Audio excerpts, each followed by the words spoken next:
YouTube channel. ये देखिए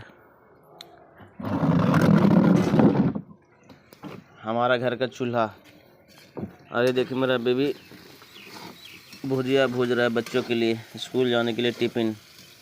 और ये रहा मेरा बेटा। जो बाबू तैयार ना हमें पढ़े लगी पढ़े जमी ना है। ये देखिए 2 चूल्हे, एक पे भुजिया बुझा रहा है, एक पे रोटी बनेगा। और ये देखो हमारा बीबी, ये हमारा बच्चा बाबू।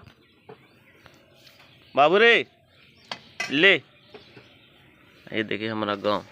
ये देखिए मेरा छोटा बेटा सुत के उठा अभी। रोशन रोशन रोशन बेटा रोशन। यह हो गया है, तैयार होने वाला है।